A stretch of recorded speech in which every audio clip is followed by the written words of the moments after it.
नमस्कार, आप देख रहे हैं झारखंड न्यूज लाइव और मैं हूं आपके साथ निर्भय किशोर। और आज सबसे बड़े मुद्दे पर एक बार फिर से हम चर्चा कर रहे हैं। उसी मुद्दे को लेकर आपने देख लिया कि झारखंड में अब सरकार तो बन चुकी है, लेकिन क्या सरकार बचाना आसान है? क्या सरकार बचाना चंपई सरकार के लिए कठिन घड़ी होने वाली है? 5 तारीख को फ्लोर टेस्ट होगा और इसी टेस्ट के बाद यह तय होगा कि क्या सरकार सच में बची रह गई। क्या हेमंत सोरेन कि जेल जाने के बाद से जो नई सरकार बनी है उस सरकार की स्थिति बेहतर रहेंगी? वैसे इससे पहले हम लोगों ने जिस तरीके की बातें की और झारखंड न्यूज ने जो भी अब तक अपडेट दिए हैं, लगभग स्थिति वैसी बनती गई है। और एक बार फिर से एक नई जानकारी ये है कि हेमंत सोरेन सरकार के जाने के बाद नई सरकार जो चंपई सरकार बनी है, ये सरकार भी संकट में है। इस सरकार को भी बचाना बड़े मुश्किल होता दिख रहा है, क्योंकि फ्लोर टेस्ट से पहले जहां एक तरफ जितने भी विधायक थे, 43 विधायकों का जो समर्थन पत्र दिया गया था और उसी समर्थन पत्र के आधार पर सरकार बनी है, लेकिन उससे पहले उन सभी विधायकों को लेकर हैदराबाद तक का सफर आखिर क्यों हुआ? यही सवाल है। और ये सवाल इसलिए जायज है क्योंकि जहां एक तरफ अब तक ईडी को लेकर के बीजेपी पर जो गंभीर आरोप लगते रहे, केंद्र सरकार पर जो गंभीर आरोप लगते रहे कि केंद्र की जो बीजेपी की सरकार है या विपक्ष में बैठी हुई झारखंड की जो बीजेपी पार्टी है, वो विधायकों को खरीद फरोख्त कर सकती है। तो इसमें एक जानकारी है कि बीजेपी अभी फिलहाल कुछ नहीं कर रही है, ऐसा कहा जा रहा है और ऐसे जानकारों का कहना है, क्योंकि बीजेपी के लिए एक दो नहीं बल्कि एक बड़े अंतराल के समर्थक की जरूरत है, एक विधायक की जरूरत है। और 8 से 10 की संख्या होना ही ये तय करेगा कि झारखंड में सरकार बनेगी। दूसरी बात यह है कि झारखंड में सरकार काफी लंबे वक्त के लिए नहीं चलाना है, इसलिए शायद बीजेपी कोशिश नहीं कर रही है। लेकिन तो फिर सवाल यह है कि आखिर किससे बचाया जा रहा है हैदराबाद जाने वाले उन सभी 43 विधायकों को? तो ये सवाल का जवाब जो खुल करके सामने आ रहा है वो ये कहा जा रहा है कि अपने ही परिवार से। अब अपने ही परिवार से कौन? हेमंत सोरेन जेल चले गए, लेकिन उनका भी अभी भी अपने पार्टी से मोह नहीं भंग हुआ है। जेएमएम के जो नेता हैं वो भले ही हेमंत सोरेन के साथ खड़े हों, चंपई सोरेन भले ही मुख्यमंत्री बन गए हों झारखंड के, लेकिन अभी भी सब कुछ बेहतर नहीं हुआ है।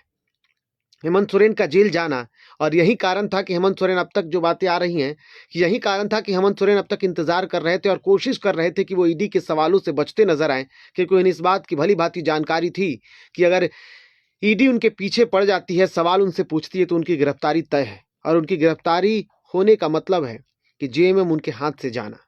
अब इसके पीछे कारण क्या? समझ लीजिए कि आखिर में सरकार में संकट की स्थिति क्यों है। तो सरकार में संकट की स्थिति फिलहाल 2 लोग बने हुए हैं।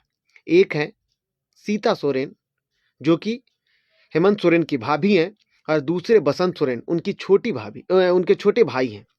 अब इन दोनों की महत्वाकांक्षा जग चुकी है। हालांकि ये कहा जा रहा है कि चंपई सरकार में बसंत सोरेन को जगह दिया जा सकता है, मंत्री का पद मिल सकता है, डिप्टी सीएम तक की उम्मीद की जा रही है, मिल सकता है। लेकिन सीता सोरेन भी अब मानने को तैयार नहीं है। झारखंड की राजनीति में एक मजबूत पकड़ रखने वाली, अपनी पति को खोने के बाद कहते हैं कि जिस तरीके से महिलाएं जब अपने हाथ में अपनी कमान संभाल लेती है तो वो कुछ भी करने को तैयार होती हैं, और वही हाल फिलहाल सीता सोरेन का है। अब तक वो सिंपैथी गेन करती आई हैं, क्योंकि जिस तरीके से जेएमएम में उनको एक दावेदारी नहीं मिली, जिस तरीके से जेएमएम ने उनको उस तरीके का वो हक नहीं दिया, उसके बाद से उनकी दोनों बेटियां अपने पिता के नाम पर, दुर्गा सोरेन के नाम पर दुर्गा सोरेन सेना भी बना चुकी हैं।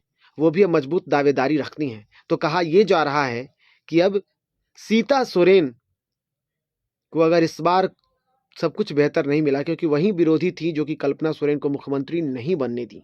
और यह भी कहा जा रहा है कि हेमंत सोरेन आज तक बसंत सोरेन या अपनी भाभी सीता सोरेन को इसलिए रोकते आए थे क्योंकि अगर लाइमलाइट में वो आ गए तो फिर स्थिति बिगड़ सकती है। क्योंकि शिबू सोरेन को लेकर के ये कहा जाता है कि सीता सोरेन अब तक ये कहते आई हैं कि जेएमएम बना है शिबू सोरेन और दुर्गा सोरेन के खून पसीने की मेहनत से, और यही मेहनत आज इस स्थिति में पहुंच गई है कि उसके मुख्यमंत्री हेमंत सोरेन थे, मझौले भाई, अपने बड़े भाई के नहीं रहने के बाद वो हकदार थे। लेकिन अब उनका ये कहना है कि अगर कल्पना सोरेन मुख्यमंत्री बन सकती हैं तो इस बार सीता सोरेन मुख्यमंत्री क्यों नहीं बन सकती है। तो जाहिर सी बात है कि इसको लेकर के भी कयास लगाए जा रहे हैं। अब ऐसे में ये कहा जा रहा है कि अगर जेएमएम में सीता सोरेन की सक्रियता बढ़ती है तो उनके भी कई ऐसे समर्थक हैं जो जेएमएम में आज भी हैं।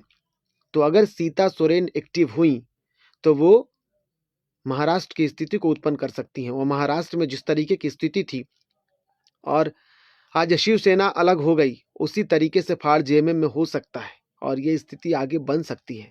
इसलिए सीता सोरेन से, बसंत सोरेन से और सीता सोरेन से उन लोगों को बचाने की कोशिश की जा रही थी और उनको हैदराबाद और बाकी झारखंड से दूर रखा गया। अब सवाल यह कि आखिर ये सब क्यों हो रहा है और अचानक से चंपाई सोरेन के चेहरे बीजेपी के फैसलों की तरह क्यों पैदा हो गए। इसको लेकर यह कहा जा रहा है कि हेमंत सोरेन जेल जाने के बाद भी ये चाहते थे कि पार्टी पर उनकी मजबूत दावेदारी हो, मजबूत पकड़ हो, और इसलिए उन्होंने अपने प्यादे को तैयार कर लिया और वो प्यादे के रूप में सामने उभर करके आए हैं अपने पार्टी के दिग्गज नेता, पुराने नेता और झारखंड के टाइगर, जिन्हें टाइगर के नाम से भी जाना जाता है, चंपाई सोरेन। लेकिन क्या चंपाई सोरेन सरकार बता पाएंगे, क्योंकि घर की लड़ाई बाहर तक अब आ चुकी है और ये लड़ाई से बच पाना इतना मुश्किल, माफ कीजिएगा, इतना आसान नहीं लग रहा है, बहुत मुश्किल है। और इस मुश्किल घड़ी में क्या कुछ स्थिति होती है, ये सब कुछ देखना होगा। आपको ऐसी जानकारी देते रहेंगे, तो आप बने रहिए झारखंड न्यूज के साथ। और अब तक आपने लाइक नहीं किया हो तो लाइक कीजिए, आपको हर बड़ी खबरों से अपडेट कराते रहेंगे, एक एक खबरों पर विस्तार से जानकारी देंगे। ये जानकारी फिलहाल इतना ही। नमस्कार।